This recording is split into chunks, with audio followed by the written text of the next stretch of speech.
नमस्कार, जोहार, आदाब, सत श्री अकाल दोस्तों। आप सभी का एक बार फिर से स्वागत है पीसीएस विंग में। दोस्तों, आज के इस सेशन में हम लोग बात करेंगे एससीओ शिखर सम्मेलन के बारे में, क्योंकि हाल ही में समरकंद में एससीओ यानी कि संघाई सहयोग संगठन के शिखर सम्मेलन का आयोजन किया गया, जिसमें सभी सदस्य देश भाग लिए। और हम लोग इस सेशन में बात करेंगे कि इस शिखर सम्मेलन के क्या मायने हैं, इस सहयोग संगठन का क्या महत्व है, और साथ ही साथ इस संगठन के बारे में भी हम लोग जानेंगे कि इस संगठन की स्थापना कब हुई, इसके सदस्य देश कौन कौन से हैं और भारत उसमें कब शामिल हुआ। तो इन सारे मुद्दों पर आज के सेशन में हम लोग चर्चा करेंगे।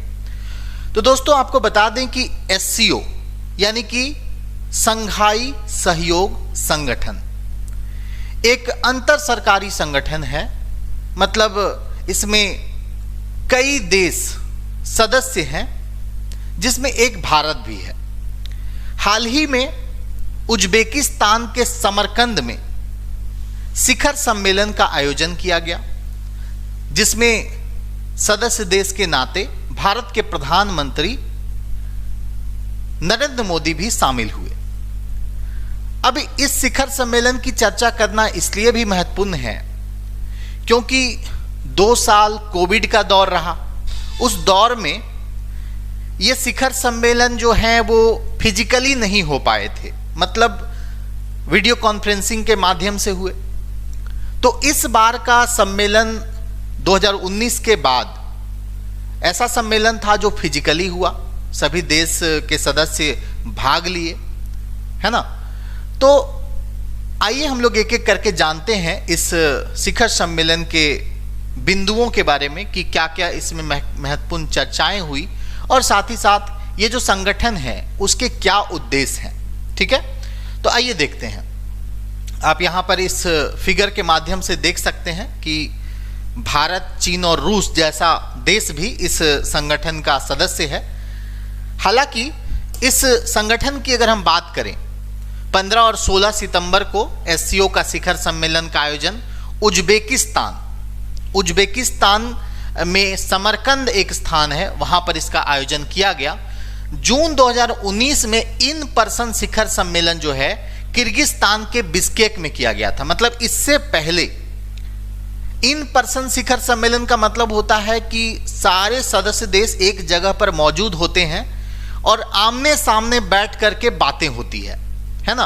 तो इस बार से पहले वर्ष 2019 में इन पर्सन शिखर सम्मेलन का आयोजन किया गया था, और 2019 के बाद, है ना, 2019 के बाद इस बार 2022 में इन पर्सन शिखर सम्मेलन हो रहा है। इससे पहले जो 2 साल था कोविड महामारी के कारण इन पर्सन शिखर सम्मेलन नहीं हो पाया। इसका मतलब यह हुआ कि वीडियो कॉन्फ्रेंसिंग के माध्यम से शिखर सम्मेलन हुआ। समझ पा रहे हैं आप लोग। जबकि तजाकिस्तान की राजधानी दुशांबे में 2021 में शिखर सम्मेलन जो हुआ था वो भी इन पर्सन शिखर सम्मेलन नहीं था, वो भी ऑनलाइन तरीके से ही आयोजित किया गया था। ठीक है दोस्तों, अगर हम बात करें शिखर सम्मेलन के महत्व की, है ना, शिखर सम्मेलन के महत्व की अगर हम बात करें तो भारत जो है समरकंद शिखर सम्मेलन के समाप्त होते ही भारत इसका अध्यक्ष बन जाएगा, और अगली बार जो शिखर सम्मेलन होगा उसमें भारत अध्यक्षता करेगा। ठीक है, यानी वर्ष 2023 में जो शिखर सम्मेलन होने वाला है उसमें भारत अध्यक्षता करेगा। इसका मतलब यह हुआ कि जैसे ही यह शिखर सम्मेलन समाप्त हो जाएगा वैसे ही भारत इसकी अध्यक्षता शुरू करेगा, और अगले 1 साल तक भारत इसका अध्यक्ष रहेगा। दोस्तों, आपको बता दें कि 2023 में यह शिखर सम्मेलन जो है वो भारत में आयोजित किया जाना है। इसका मतलब यह हुआ कि भारत इस शिखर सम्मेलन की मेजबानी करने जा रहा है, क्योंकि हर देश का अब बारी आता है, इसमें एक एक करके सभी देश मेजबानी करते हैं। इस बार उज्बेकिस्तान ने मेजबानी की है, तो अगले बार जो है भारत इसकी मेजबानी करने जा रहा है। तो 2023 में भारत इसकी मेजबानी करेगा। भारत एससीओ शिखर सम्मेलन 2023 की मेजबानी करने जा रहा है। और ये इसलिए भी महत्वपूर्ण है दोस्तों क्योंकि चीन और रूस जैसे देश भी इसके सदस्य हैं। और पिछले 2-3 वर्षों से चीन के साथ जो LAC पे जो विवाद चल रहा है, उसके बाद से चीन के साथ रिश्ते जो है खराब हुए हैं। और इस बार के शिखर सम्मेलन में दोनों नेता यानी कि शी जिनपिंग और नरेंद्र मोदी आमने सामने हुए। साथ ही साथ रूस, जो कि अभी विश्व में बहुत ज़्यादा चर्चा में है रूस यूक्रेन युद्ध की वजह से, उसके भी राष्ट्रपति व्लादिमीर पुतिन भी साथ थे। तो ये बड़े नेता आमने सामने बैठकर चर्चा किए, तो इसलिए इसके थोड़े अलग मायने हैं। जो अगला बार शिखर सम्मेलन होने वाला है 2023 में, उसका इंपॉर्टेंट इसलिए भी है क्योंकि पाकिस्तान भी इसका सदस्य है, एससीओ का सदस्य है। और पाकिस्तान भी इसमें जो है नेक्स्ट टाइम भारत में शामिल होगा। अभी तक उसने किसी तरह से नानुकुर नहीं किया है। अभी तक तो यही उम्मीद लगाई जा रही है कि एससीओ शिखर सम्मेलन 2023 जो है उसकी मेजबानी भारत तो कर ही रहा है। इसमें चीन, रूस सहित पाकिस्तान है ना, और जो भी मेंबर देश हैं वो तो शामिल होंगे ही। ठीक है दोस्तों, भारत और चीन पिछली बार ब्राजील में ब्रिक्स शिखर सम्मेलन के दौरान भारत और चीन के जो नेता हैं नरेंद्र मोदी और शी जिनपिंग दोनों पिछली बार ब्रिक्स शिखर सम्मेलन में आमने सामने हुए थे। उसके बाद यही एक मौका है जिसमें ये लोग आमने सामने बैठ करके बातचीत किए। मई 2020 के पूर्व लद्दाख में जो LAC में जो तनाव चल रहा था भारतीय सेना और चीनी सेनाओं के बीच में, उसके बाद से चीन के साथ लगातार रिश्ते भारत के खराब हुए थे। तो इस मायने में यह शिखर सम्मेलन महत्वपूर्ण था कि चीन के राष्ट्रपति और भारत के प्रधानमंत्री आमने सामने हुए। ठीक है, चलिए अब हम लोग बात करते हैं एससीओ की। ये एससीओ है क्या, ये संघाई सहयोग संगठन है क्या, इसकी स्थापना कब हुई थी और इसमें कौन कौन से देश वर्तमान में शामिल हैं। तो आइए एक एक करके हम लोग बात करते हैं। दोस्तों एससीओ जो है, संघाई सहयोग संगठन जो है ना, वो एक स्थायी अंतर सरकारी अंतर्राष्ट्रीय संगठन है। ठीक है, अस्थाई अंतर सरकारी अंतर्राष्ट्रीय संगठन है, मतलब कि सरकारों के बीच में इसमें बातचीत होती है। अंतर सरकारी अंतर्राष्ट्रीय संगठन है। यह यूरेशियन राजनीतिक, आर्थिक और सैन्य संगठन है जिसका लक्ष्य इस क्षेत्र में शांति, सुरक्षा और स्थिरता बनाए रखना है ना। मतलब जो भी इस संगठन के सदस्य हैं उन देशों के बीच में शांति, सुरक्षा और स्थिरता को बनाए रखने के लिए एससीओ काम करता है।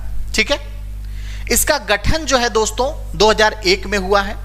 एससीओ चार्टर 2002 में हस्ताक्षरित किया गया था और यह वर्ष 2003 में लागू हुआ।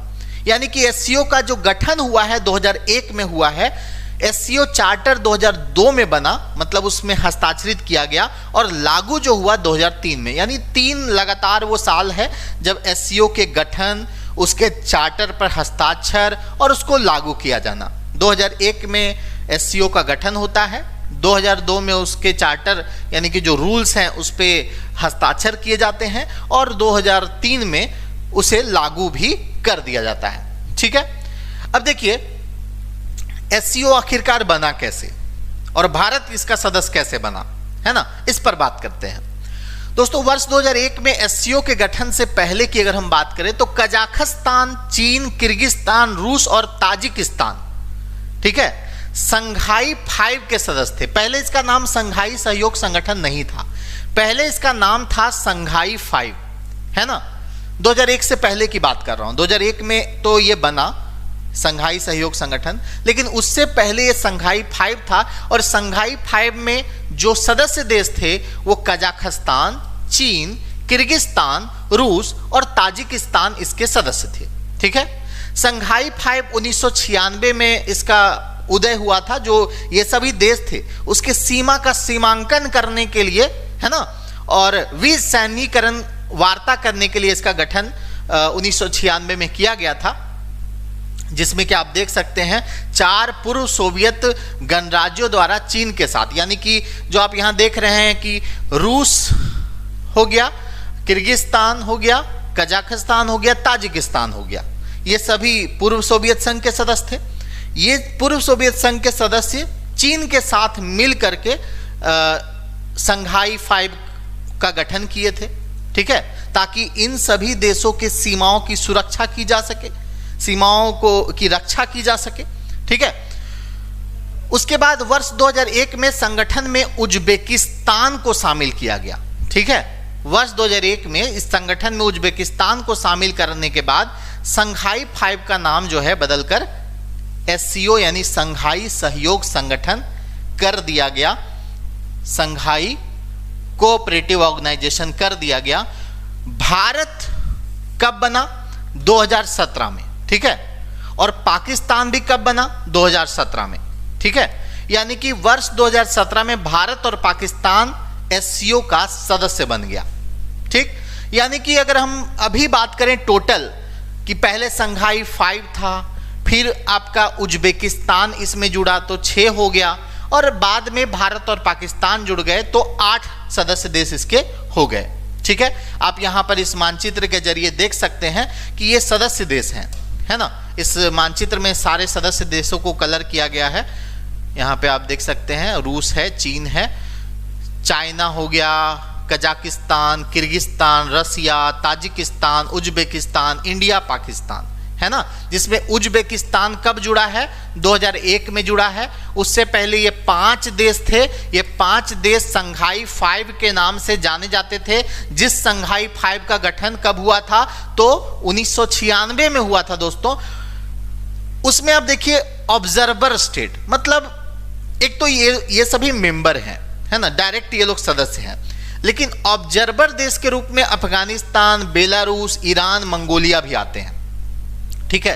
मतलब इनके मुद्दों को भी वहां पर ऑब्जर्व किया जाता है, सुना जाता है, ठीक है। इसमें डायलॉग पार्टनर के रूप में आर्मेनिया है, मतलब बातचीत SCO के साथ इन सब की भी होती है। अजरबैजान है ना, कंबोडिया है, नेपाल, श्रीलंका, तुर्की, ये सभी डायलॉग पार्टनर है। मतलब SCO के साथ इनकी भी बातचीत होती है अपनी समस्याओं को लेकर के। गेस्ट अटेंडेंस में से आप देख सकते हैं आसियान कंट्री है, तुर्कमेनिस्तान है, CIS है, UN है, ये सब आप गेस्ट अटेंडेंस के रूप में देख सकते हैं। दोस्तों इसका मुख्यालय पूछा जाता है कई बार सवालों में कि SCO का मुख्यालय कहाँ है ना। तो SCO का मुख्यालय, ये मत सोचिएगा कि संघाई सहयोग संगठन इसका नाम है तो मुख्यालय संघाई होगा, ऐसा नहीं है। क्योंकि संघाई में यह संगठन बना था, इसलिए इसका नाम संघाई सहयोग संगठन पड़ा है। संघाई वो शहर है जहां पर इस संगठन का नाम मतलब संघाई में संगठन बनाया गया था, इसीलिए उस शहर के नाम पे पड़ा। लेकिन इसका जो राजधानी है, इसका मुख्यालय जो है वो चीन की राजधानी बीजिंग में है ना। SCO का मुख्यालय कहां पे है? चीन की राजधानी बीजिंग में इसका मुख्यालय है। इसकी आधिकारिक भाषा चीनी और रूसी है। SCO की जो आधिकारिक भाषा है वो क्या है? चीनी और रूसी इसकी आधिकारिक भाषा है।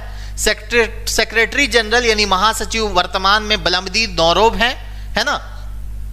डिप्टी सेक्रेटरी जनरल कई हैं, जिसको याद रखना आपके लिए उतना इंपॉर्टेंट नहीं है।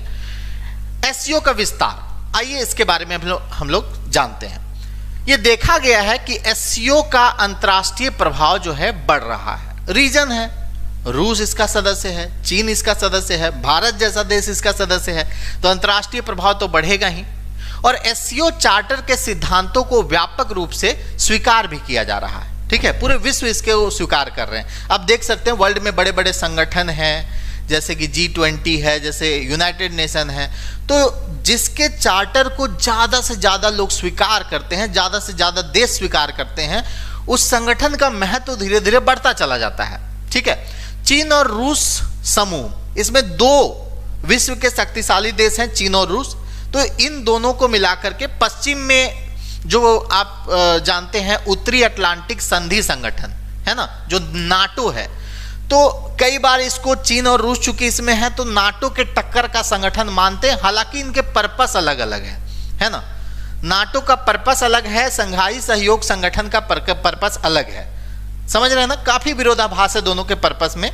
नाटो का विस्तार पूरी तरह से अलग है, क्योंकि एससीओ गुट निरपेक्षता पर आधारित संगठन है ना।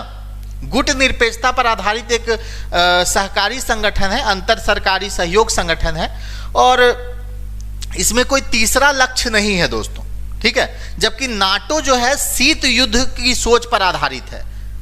नाटो जो बना था वो शीत युद्ध के सोच पर आधारित बना था, जो चल रहा था उस समय इस संगठन का उद्भव हुआ था, ठीक है। 8 सदस्य देश मैंने आपको बता दिया, आप लोग आसानी से याद भी रख सकते हैं, क्योंकि इसमें पूर्व सोवियत संघ के 5 देश पहले थे, है ना। उसके बाद उज्बेकिस्तान ऐड हुआ, फिर भारत और पाकिस्तान 2017 में ऐड हुए। बहुत आसानी से आप इसको याद रख सकते हैं। चीन, भारत, कजाकिस्तान, ताजिकिस्तान, रूस, उज्बेकिस्तान, पाकिस्तान और किर्गिस्तान इसके सदस्य हैं। पर्यवेक्षक देश में अफगानिस्तान, बेलारूस, ईरान और मंगोलिया हैं। और जो संवाद भागीदार देश हैं यानी डायलॉग पार्टनर में Armenia, Azerbaijan, Cambodia, Nepal, Sri Lanka और तुर्की है, ठीक है। अब यहाँ पर इस फिगर के माध्यम से वर्ल्ड के इन सब कंट्री को यहाँ पर दिखाया गया। न्यूज़पेपर में भी ये सुर्खियों में था, इसलिए आपको बताना भी जरूरी था। अब ये जो संगठन है, ये जो सहयोग संगठन है, जब इनका शिखर सम्मेलन होता है तो किन बिंदुओं पर चर्चा होती है, किस उद्देश्य से यह सहयोग संगठन काम करता है, उसको जानते हैं। इसका जो मुद्दा है वो है क्षेत्रीय सुरक्षा मुद्दे, है ना। क्षेत्रीय सुरक्षा के मुद्दे पर यह काम करता है, बातचीत करता है।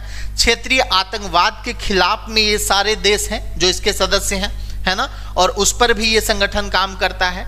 जातीय अलगाववाद, है ना, जातीय रूप से जो अलगाववाद है उसके बिंदुओं पर चर्चा होती है। धार्मिक अतिवाद और क्षेत्रीय विकास, ठीक है, इन सब मसलों पर यह संगठन जो है काम करता है दोस्तों। तो उम्मीद करते हैं कि आपको ये सेशन समझ में आ गया होगा कि एससीओ क्या है, इसका शिखर सम्मेलन का आयोजन क्यों किया जाता है, भारत इसका हिस्सा कब बना और भारत का इसका हिस्सा बनने के पीछे क्या मायने हैं। यह सहयोग संगठन जो है वो अंतर्राष्ट्रीय दृष्टिकोण से कितने महत्व का है, इन सारे मसलों को आपको समझ में आ गया होगा। मिलते हैं नेक्स्ट सेशन में।